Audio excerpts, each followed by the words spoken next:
Good evening, everyone. This is Bunsert of Radio Retro Future, and this is more kind of a rant video than anything else.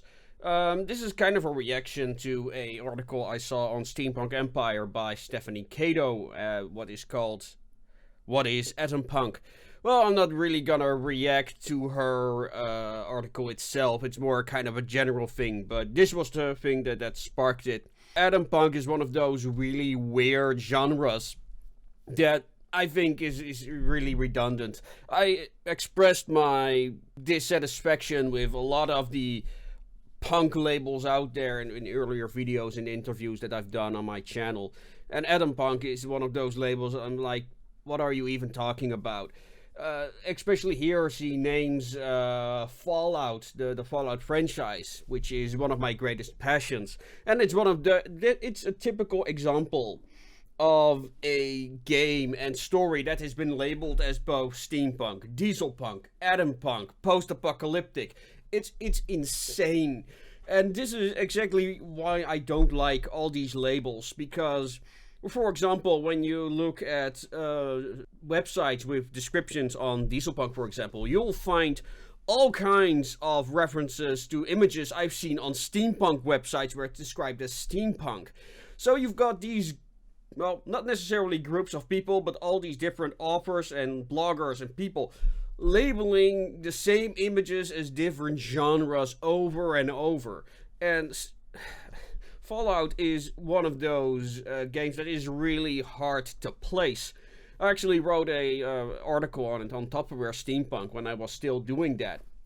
What is it exactly? Because it isn't dieselpunk, it isn't steampunk. You know, it's a game.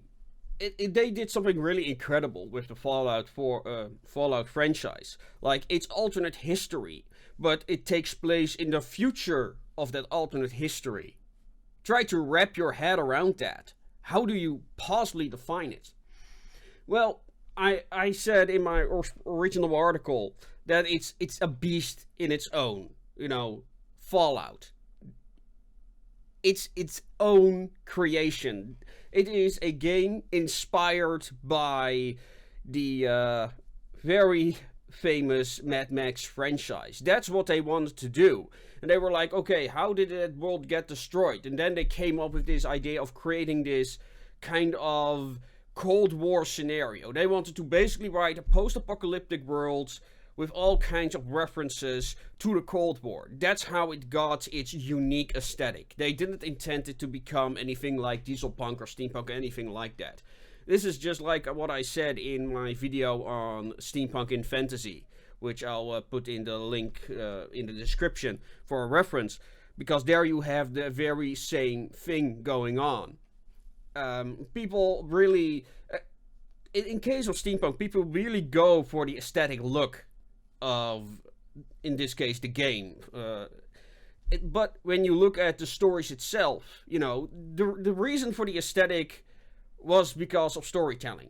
That is what they wanted to do. They wanted to create this Cold War scenario. That's all they wanted to do. Yeah, and sure, it looks cool in the process. You know, it has that kind of one end that kitsch, but also that timelessness. But when you look at especially Fallout New Vegas and Fallout 4, it's all very much a noir setting. It's, you know, there's all kinds of noir vibes to it, especially when you look at characters like Vincent Valentine of Fallout 4, who is not an android, a synth, which is kind of like a bio-android, I suppose, for those that don't know who he is.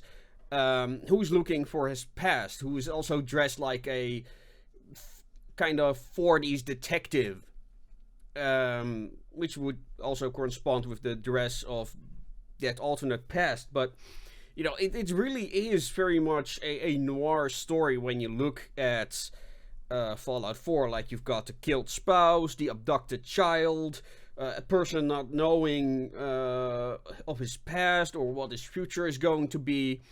But when you look at the world itself and what's going on there, it's pretty much a post-apocalyptic world. And also, not just in style, but also in story. I mean, what is it really about? You've got people who are trying to make America great again, so to speak. They are trying to build a new world for themselves. They're trying to, how they're doing that is by recreating things what they believed made America great.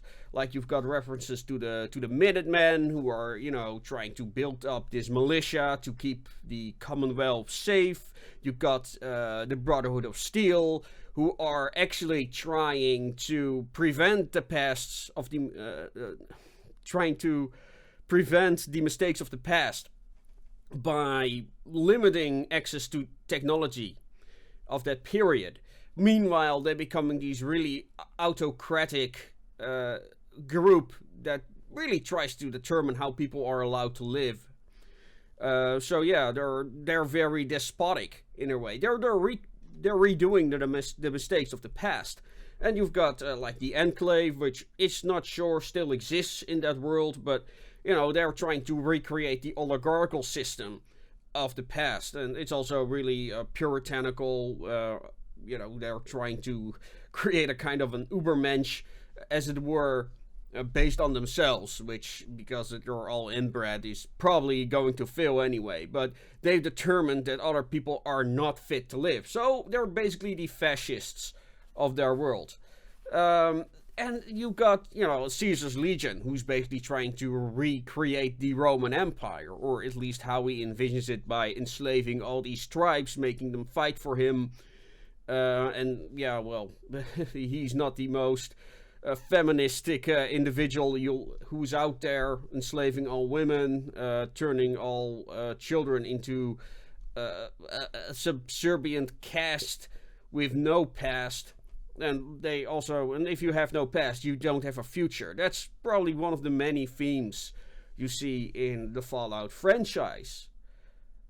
That being said, where does Atompunk fit in? The only place where I can figure it fits in is in some of the aesthetics, designs, and yeah, the power source. That's it. It's more of a MacGuffin, really. It has nothing to do with the themes of the story itself. Now, not even with the first game, even, and it was never intended to be a franchise. It's quite incredible how Fallout got as popular as it was. I actually have the original box somewhere behind me. Can I get it? No, I can't get it into view. Anyway, but when you think about it, it really is, how do you survive? How do you maintain your civilization in a world that's not friendly to you? You've got this the character in Fallout 1, no matter what kind of character you choose, you're a fish out of water. You leave a very sophisticated vault, go into the wasteland, and basically, yeah, now what? These people don't know what a vault is. They don't know how these advanced technologies work. Yeah, it also brings a lot of ethical questions. What should these highly sophisticated people from the vaults do? In Fallout 2, you had Vault City, where these vault dwellers actually built a modern vault with all the benefits of all the technology could possibly bring. However, they treat everyone else like, well, basically crap. They're nothing more but barbarians. These people don't know what a Pip-Boy is, or what a vault is, or how electricity works. Gee, they consider themselves superior because they've got all this knowledge. And then you've got, like, the people in the vaults who are very isolationistic. In Fallout 4, we actually have the first vault that is still functional and actually trading with the outside world. But they're still literally trying to maintain their old way of life, because their vault is breaking up. It wasn't intended to be used for that long as it has been used in that game world. It was actually, I think, an experiment where they were intending to gas all the people when the experiments were done. Yeah, the vaults are a story in itself. One of those remnants of the past that I talked about. And, the Fallout franchise is also very much a parody of so many things that gone wrong. But when you look at, there are a lot of cyberpunk stories in it. Like, the one with Vincent Valentine, the synthetic android that doesn't know where he came from. You've got all kinds of, references to cyberpunk, actually some stories based upon cyberpunk writers. So where does the Atompunk fit in? Tell me that. What is, how does Atompunk separate itself from steampunk or post-apocalyptic? That's the thing. I'm starting to get the feeling we're living in a post-genre world when it comes, when we're discussing genres. Do genres even matter at this point?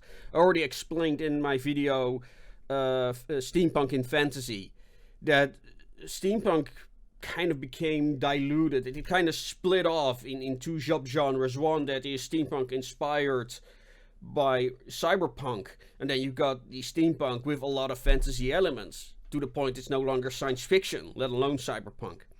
So you've got that going on. Watch that video for more information on that.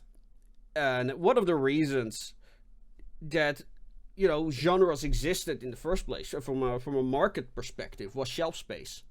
You had bookstores, they had shelves, and your book had to be really well in order to fit on those shelves. Keeping a bookstore was hard work, because you had to, a store owner had to kind of think for himself what kind of books will sell. Because not only will he have those books in his inventory, which fills up space, but he also has to fit on the shelves or the piles of books and hope that people will take them, that people are actually interested in them. That's why they've got all these systems like, the bestseller and all that kind of hype. Marketing is especially important. Now, in the age of distribution, however, that's a completely different story. You've got like Amazon, for example. They just have a depot, a huge depot, and they just got piles of books there. They think like, yeah, well, maybe we can sell a few hundred units of that book. Maybe we can sell a few thousand of that book. Just pile them up. We don't need to display them. Only a matter of inventory space.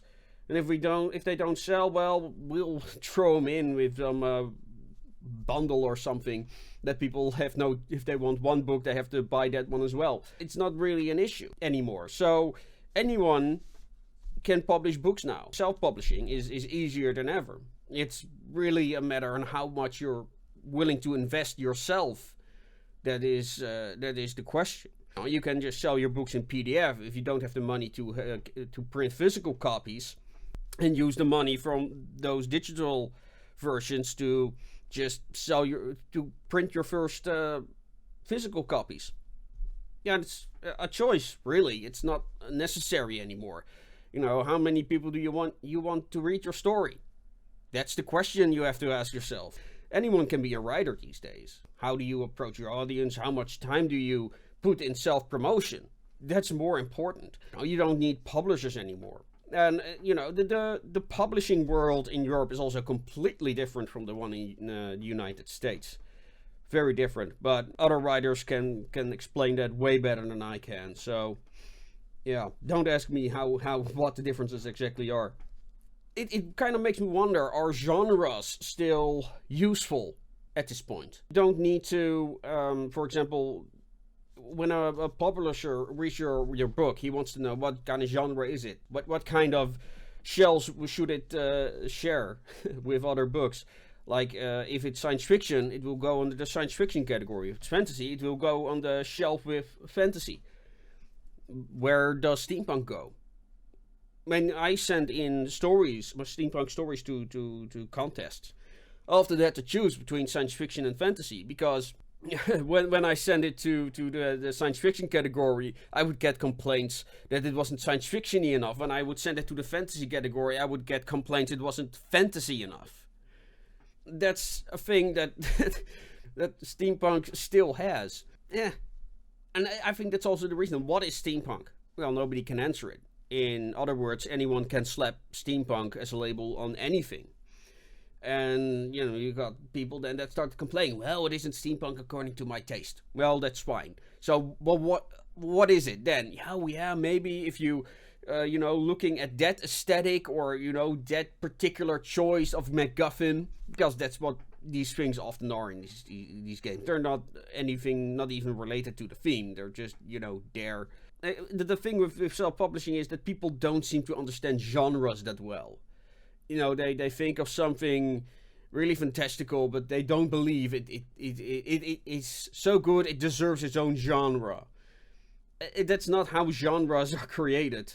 They're not created before the fact, they're created after the fact. They are an existing collection of stories.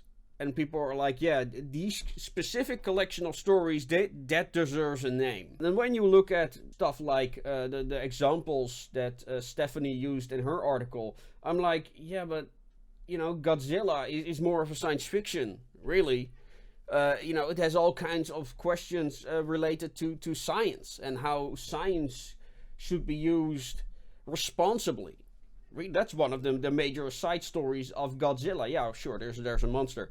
Of course, after that, Godzilla went off in complete, well, I would almost say insanity when you think about it. It became a franchise and every director just did whatever they wanted as long as monsters were fighting. So, yeah, monster movies became its own kind of movie. It became this thing that people just like to watch. They love to watch monsters fight and the people in the silly costumes and the just crazy stories. Because in the first movie of Godzilla, if I remember correctly, is really a science fiction story. After that, it became, with Guardians, and it became all this almost space opera fantasy. Yeah, whatever the writers wanted with the story, they could do it. Long monsters were fighting. That was everything the people, in case of Godzilla, were concerned about. What other examples do we've got? Yeah, we also have the Day After Tomorrow, and really, it's all kind of mixtures of cyberpunk and post-apocalyptic things that you see. What is Atompunk? To me, it's something people just wanted a nice sounding label. Yeah, we have some story that involves nuclear power somewhere in the plot. There you go. And the thing with it is, when you label these things on stores like, let's say Amazon, for example. How will you label these tales? In case of Fallout, what labels would you put on there? Well, it will be steampunk, it will be dieselpunk, it will be atompunk.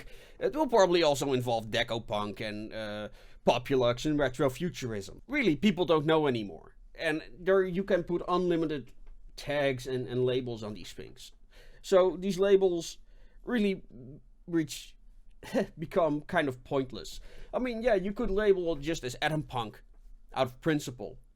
But how many people will actually look for Atompunk? And if you also tag it as dieselpunk, yeah, people that look for dieselpunk will also find your book that you also labeled Atompunk. It's really, it's really kind of pointless. It's just, I don't even know I can't even wrap my head around this. What's happening? People want to sound unique. I get that. So you invent a label. Well, it doesn't fit under the, it's a little bit too different from Lord of the Rings, so I'm gonna call it elf fantasy or something.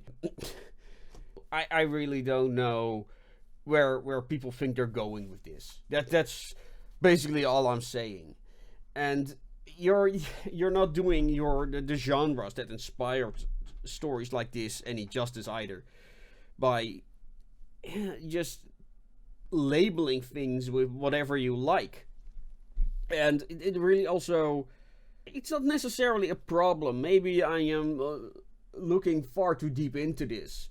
But I do see when it comes to the community, you've got people who are banning people because, well, those steampunks look way too much like diesel punks. They can't come with us to that event or stuff like that. So that bothers me a lot.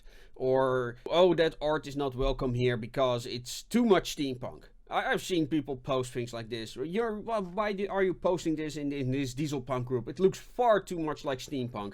It's pointless. Really, can you just enjoy? Jeez. It's just something that I find so tiring to see this happen over and over, and people just starting these discussions. over, well, it's not steampunk, so it must be something else. But they don't even realize when it comes to, they don't understand how genres work. They don't understand how, when I explain, for me, for example, steampunk is pop culture in the past. People are inspired by history, and they often are inspired by pop culture, and they blend that together and make it their own. There's nothing wrong with that. And it's a much more, it also allows for much more freedom. You can apply that definition to dieselpunk, you can apply it to, well, because apparently Atompunk. Also alternate history, but does it need to be alternate history? We're turning things into a mess by making labels far too specific without really understanding why. Yeah, I'm rambling now. People just keep it simple. I'll tolerate dieselpunk because there's actually a community of dieselpunks. I don't see the difference, but I don't even think that the people. I've said this before. I don't even know that people really realize what the difference is between dieselpunk and steampunk, because I've seen steamers that use stuff from the early 20th century, and I've seen dieselpunks use stuff from the late 19th or mid 19th century. So really, that is just, maybe that's just me. But yeah, I'll accept that people identify as such. I don't think it's very useful, but I'm rambling. So yeah, people, please keep it simple and keep making things your way. Good night.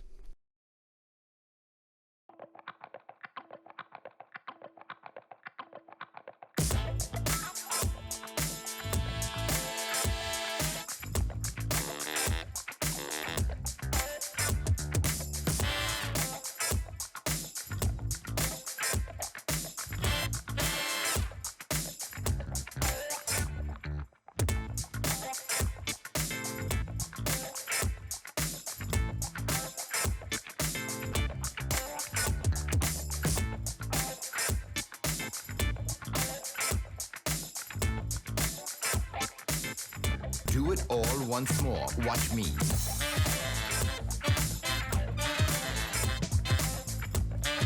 I'm going to show you the next two parts right here.